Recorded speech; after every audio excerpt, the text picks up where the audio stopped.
We will be getting started here in a minute. I just want to remind anybody who's going to speak here today, when you come up to the podium, please speak into the microphone. The meetings are recorded and we use that recording to do minutes.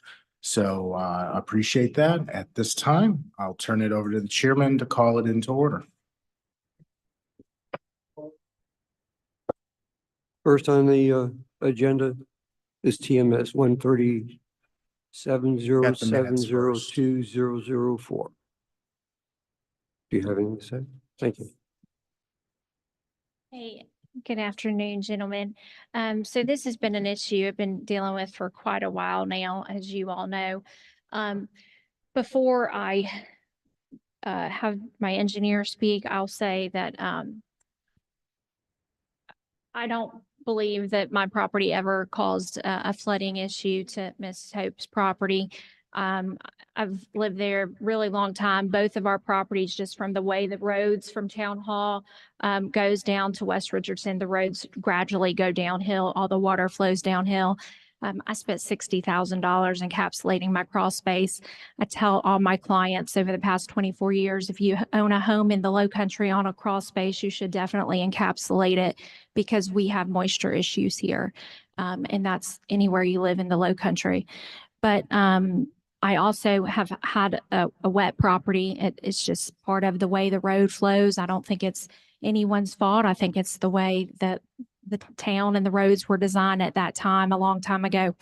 However, since this has occurred, we've done a lot to try and please Ms. Hope in this situation. And since then, there has been a drain put in between, since the engineering letter you've received, there's been a drain put in between my property and her property.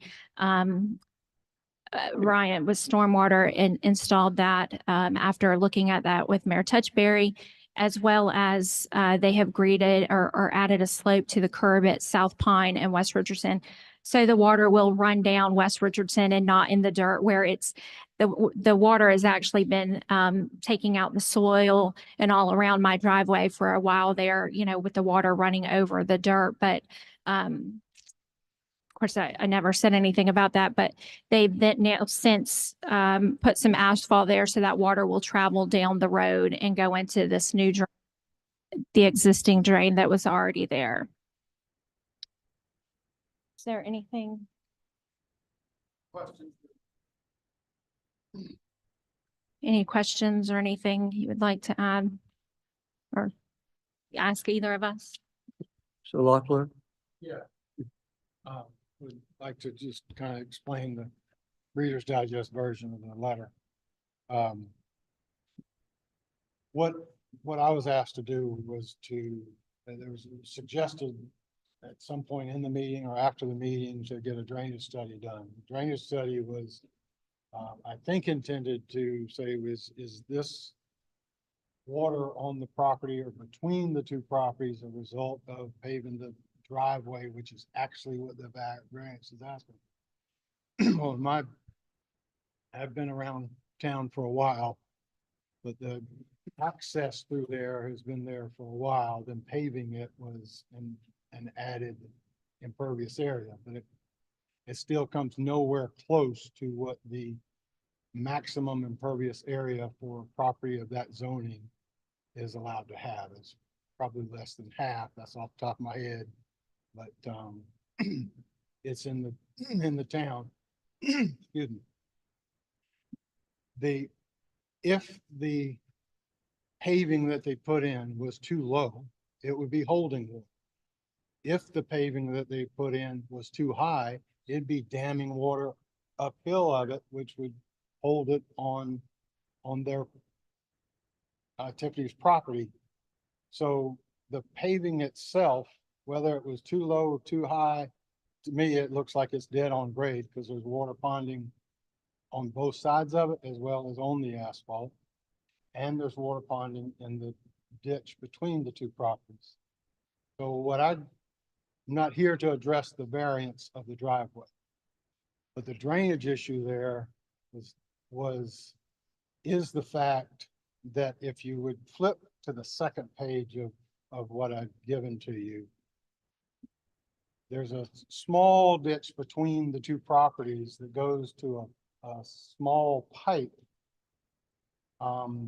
at about where each neighbor starts their fence. And that inlet for that pipe is completely blocked up on the day I saw it. When I went back today, that's been opened up. So I went into the Johnson's yard to the low spot in the backyard, looked through the fence boards, and I could see another pipe that was in this Hope's yard, and the end of it looked blocked up. Just normal stuff, just trash and leaves and limbs that block up pipes. So there was water standing in the ditch from that point back to the fence and from the roadside of the fence out to the road. So if my letter is basically saying that if those pipes were, the entrances were cleaned out, then that could drain, and then you wouldn't have water ponding in either driveway or yard at that point. The other issue is that, and sorry for the poor pictures on the back, but I finally didn't buy a laser printer. I went with an inkjet, and I can't get a picture to come out with it on an inkjet printer. But basically what you're looking there on the top picture is standing at the variance driveway, looking uphill toward town. About midways of the picture on the left side, there's a storm drain inlet. The bottom picture is supposed to allow you to see that looking downhill, the edge of the road, which happens everywhere that you're going down the road and there's water ponding on the edge of the road, is that over time, you have a shoulder that's lower than the asphalt. Over time, that just builds up with debris or runoff or sediment, and you get a little bit of a berm, just like a curb. So the water, instead of running off the road and over to get in that storm drain that's been there since the road was built by the DOT, it can't get there because it stays in the asphalt, runs down the road, and its first opportunity to get off of the asphalt is when it comes into either of the driveways and then goes to that ditch in between. So if that were graded a little bit to let that water off the edge of the road, Which has been done. then it would not go down and get into the yards. It could go into the drain. Now, the fact that the town has added that storm drain catch basin between the yards, right at the right of way, that ditch is now dry. It obviously, everything takes a little bit of maintenance along the way. But that box has solved a lot of the issue, even if the edge of the road still stays bermed up, because it'll run into the driveways, get in the ditch, and then go into the box. So I think the issues that I took the time and identified at that point are taken care of with the storm drain. The pipes through her property that go to a big canal that comes underneath the railroad, across Richardson, but through that block. If her yard, which does receive the runoff from Johnson's yard, if that pipe out to the ditch is blocked up, then it's going to hold water. It's a matter of maintenance. I looked through the records. There's no easement on the drainage through the property.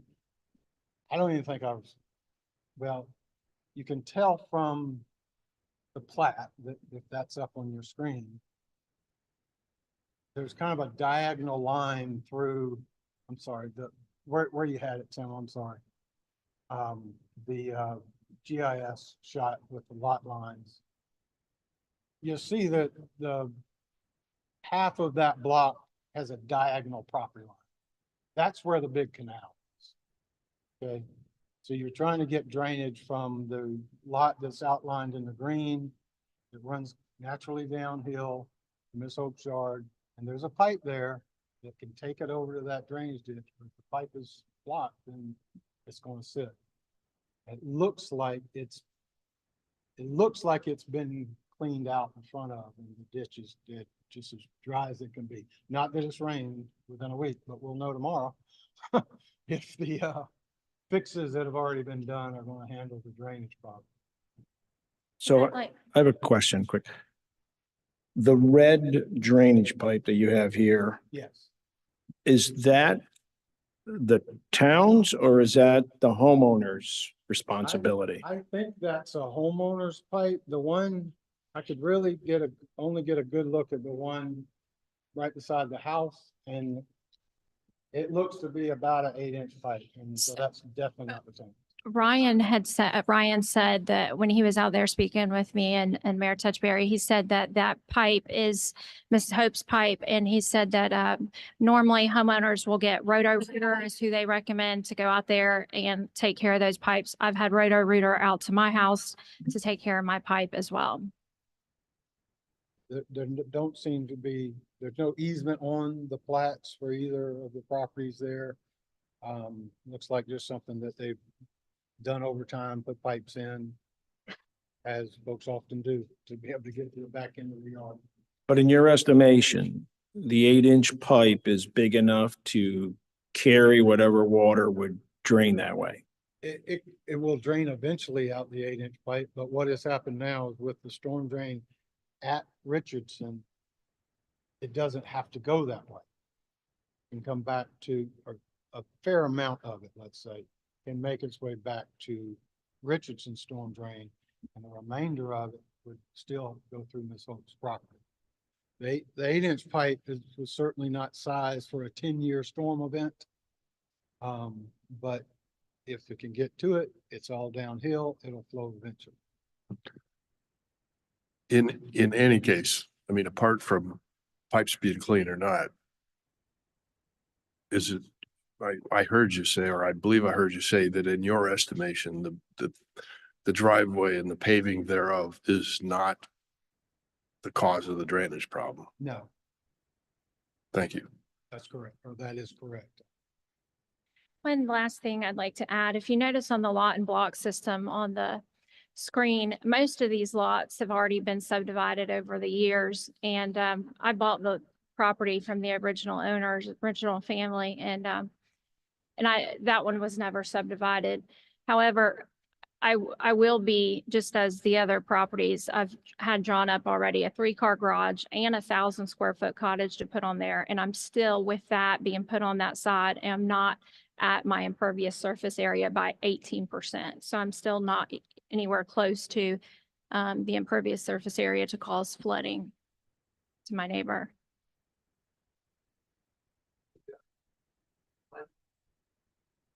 I don't have a question, but I'd just like to say thank you for going to the time and effort for doing this. This is what I wanted to know, rather than trying to make a decision without knowing a lot of information. Thank y'all so much. Thank you.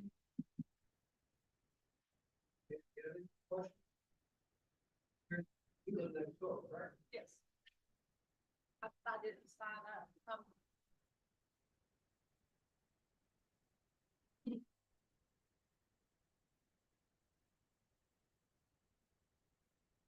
the small pipe that is at the front part of the property, I can clean that out, and I take a rake or a hoe or a rake or something and wring that pipe out, and I rake out the ditches. And I've now even started like taking pictures of me raking out the ditch before an expected rainstorm so that I can show that my ditch is clear. The far back one on the back part of the property that goes under a driveway that's clogged, there's never an issue back there because the ditch is that deep and it's to the back of the property. And that's not a concern to my house or to me. I mean, 1,000-year flood and, some of those things. And I clean it out every now and then. I have to put wire mesh and stuff over it because I had a puppy and the puppy could have climbed under it. So, I mean, it looks like it's clogged up all the time, but that's not an issue. And I was talking to the stormwater people today when they were finishing up that drain, to see, what they would recommend. And the guy I was talking to just said the pipe's fine for going under the fence and into my ditch. So it'll be interesting to see when it rains tomorrow or whatever, how things go. Thank you. Any other questions? I make a motion that we approve the driveway extension. Second that. Any other questions? All in favor of approval? Raise your right hand. Opposed? Okay, thank you very much. And thank you. Next, please. Good luck with that. The second item on the agenda is TMS number 13709028086, 460 Waring Street. This is a request to increase the maximum lot coverage from 35% to 38% for the correction of a property line. Property zone GR5, general residential. This is ordinance section 2.7.2C. The need for the variance was determined at the time of plat review. So the applicant, the two properties were previously owned by the same property owner. One was developed before another, and because it was common ownership, placement of certain things was not taken into account for the property line. Upon sale, they determined that they wanted to move the property line. So what resulted is the property line, which used to be straight, moved over a number of feet. And what happened is due to the existing development on the lot, the concrete drive, the larger house, the pool, the detached garage, etc. No fault of their own, and under no request to add anything to the property, their property went from being in compliance to now out of compliance with the lot coverage limit. In my opinion, this is the definition of an extraordinary condition. The property was below the lot coverage limit. Prior to the lot line correction, the move of the line resulted in the change in lot coverage to the detriment of the new owner. B, other property in the area do not have similar conditions. This is a unique situation created to address a situation that was identified by the new owners. C, utilization of the property is not eliminated or unreasonably restricted due to the lot coverage limit. There is no proposed project. The property owners wanted to address a situation that was created prior to ownership and bring their property into conformance with the variance. D, detriment may be caused to other properties by the issuance of lot coverage variance.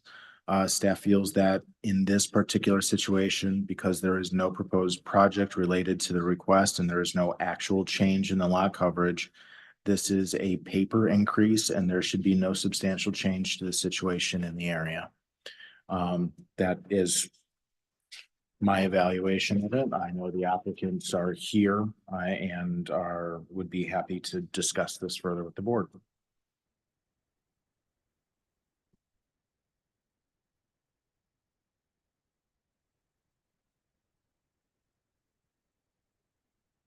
Hello, everyone. Yeah, so Keith Jarvis, in one of the letters, I'm actually the owner of 458 Waring with my wife, which is the property that's gaining a little bit. Daryl and Tracy are the owners of 460. There's a letter in there that allows me to speak on behalf of everybody, but basically we're all friendly. We just want to make it right. Like our driveway, part of our driveway is in their property. So, it's hard to think down the road, if somebody moves, something changes, what happens at that point, because that's not technically our property anymore. So we just want to straighten the line out. Essentially, we realize it puts their property over by a little bit, but as was stated, it's not for a project. We just want to make sure that we're all covered if something were to happen in the future with either of our properties. So you bought the property knowing that your driveway was on their property? We actually weren't allowed, we didn't have time to do a full survey. We were told a tiny bit of the property was, the driveway was on it. When we went to have the line straightened, because there's a fence involved as well, that's when we realized that it was a larger piece of our driveway than what was presented to us when we were buying the property. So is the current fence that's there, whose fence is it? It's ours. But it's on their property? Yep. So it's your fence, but on their property? Yep. And when we move the line, if we move the line, it'll be your fence on your property? Correct.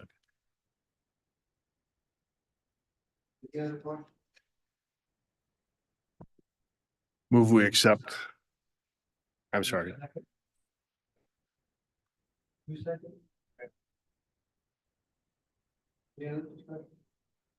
All in favor, raise your right hand.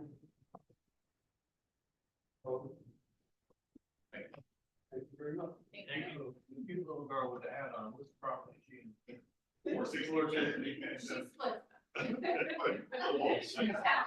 She goes back.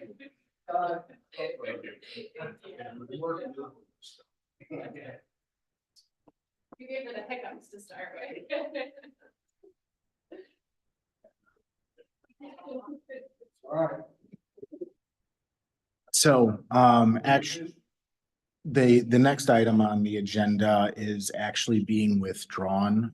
The applicant has chosen to work with staff, excuse me, to bring his property into compliance through the removal of some of the paving and replacing it with pervious pavers, et cetera. So this has been withdrawn and does not need to be discussed at this time. No.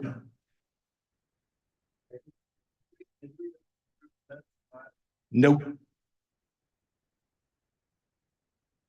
All right, we'll go to the minutes. I move that we approve the minutes from the March 12th meeting. Second. Second.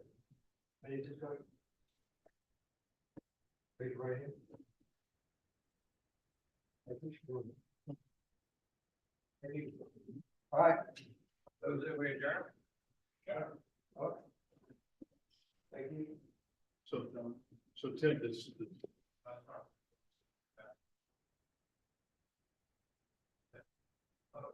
It was.